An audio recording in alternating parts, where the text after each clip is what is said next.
guys, for today's video guys, ayan, may share lang ako sa inyo guys. So, yesterday, I know, during the Christmas Eve guys, na overnight kami, 24 and 25, and last December, ngayong December lang. So, hindi ko akalain na guys na yung vlog ko pala sa YouTube channel ko ay gano'n na kalat. Kasi guys, alam nyo guys, nung nung kahapon, December 25, nag-breakfast kami doon sa hotel kasi may complimentary buffet breakfast sila. So nung nag-breakfast kami guys, may lumapit sa akin, is an Indian girl. Tinanong niya ako. Una, tinitingnan niya muna ako. Tapos ako naman parang wala lang kasi syempre sanay na tayo dito. At saka sanay na ako doon sa hotel na yun guys. Kasi yun ang hindi naman siya masyadong malaki. Ano lang siya guys. Ang nakaganda doon, kahit maliit siya, malinis. At saka may classy. Yung J8 Hotel guys. J8 Hotel.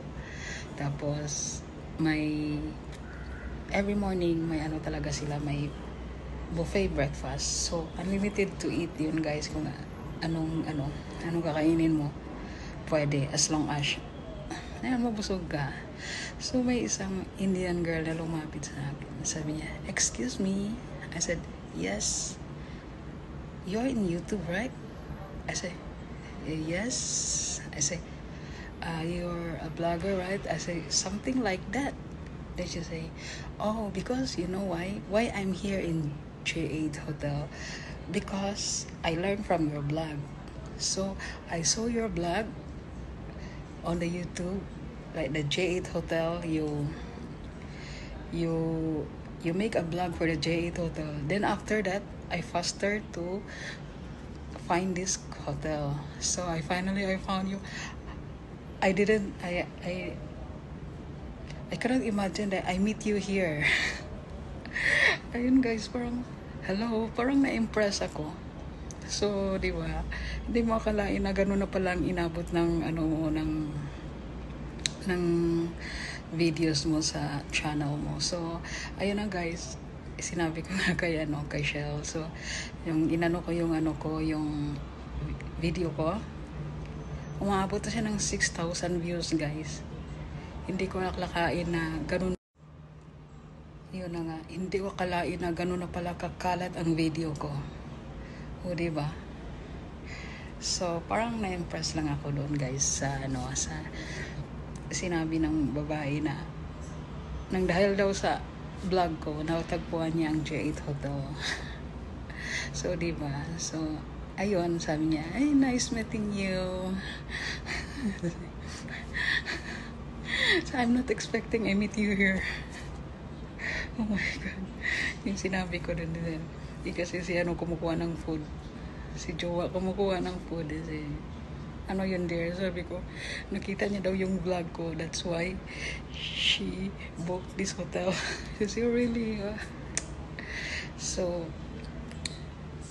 ganun pala guys. So, nung nag-viral din yung nung may isang content creator rin sa Facebook, nag-viral yung reels niya doon last year. Kasi last year umuwi kami, hindi namin alam na may pala siya, may pala siyang AFAM.